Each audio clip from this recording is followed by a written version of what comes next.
Now everybody's heard about the men in black, but what about the woman?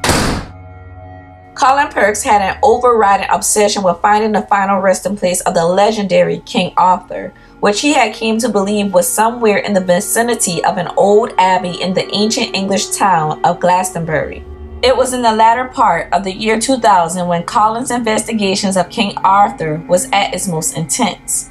Colin then received an odd yet carefully worded telephone call from a woman who said she wished to meet with him to speak about his Arthurian studies. Perks found this highly unsettling as he had no real family to speak of, and very few of his work colleagues and friends had any significant knowledge of his passion for the tales and mythology surrounding the ancient King Arthur. The fact that this mysterious caller did know of Colin's activities is what actually prompted him to agree to meet with her at his home that was just not too far outside of Glastonbury itself. It was 7 p.m. when he received a loud knock on his front door.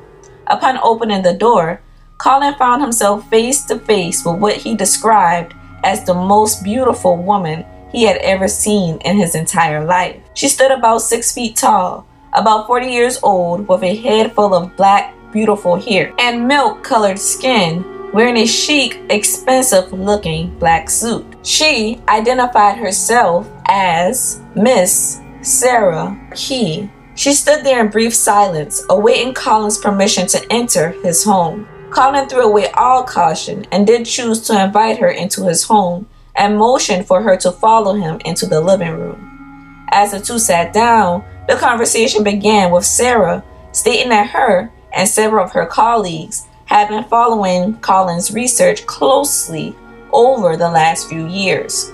Colin retorted that what she said was rubbish because he had never published anything nor spoken about what he does as a hobby to virtually anybody. He told her that if she knew anything about him, she would know that he keeps to himself and that's the way that he likes it. Of which she replied that regardless of all of that, she still knows all about him. She began rattling off detail after detail about Colin's quest to find the remains of King Arthur and how she was there to express the concerns of a select group of people within the British ruling elite who had a particular interest in certain facets of Colin's dedicated studies. What she told him next was groundbreaking, that the resting place of King Arthur was the gateway to a harsh realm populated by nightmarish creatures that would likely provoke catastrophe if allowed entry into our world, and that prying open Arthur's tomb would ensure the opening of that dreaded door. Hence, it being very vital that Colin immediately stop his investigation, as he could be directly responsible for disaster in not just Britain, but to the entire planet. Then,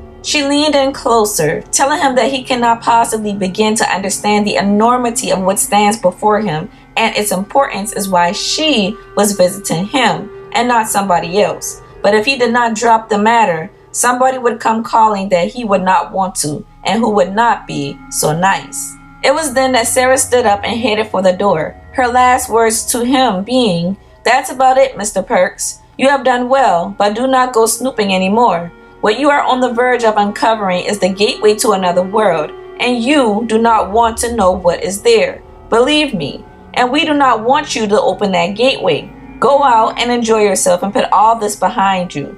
If you persist, you will receive another visitor, and things will then be out of our control." And with that, Miss Sarah left. The thing was, though, Colin was very, very passionate about finding King Arthur's tomb, and he had been for many, many years by then. He felt that he was way too close to the truth to just stop now, despite what the woman in black had warned him. And so Colin chose to continue his quest. But then he did receive another visitor, one that was far different from the alluring and beautiful, mysterious Miss Sarah Key.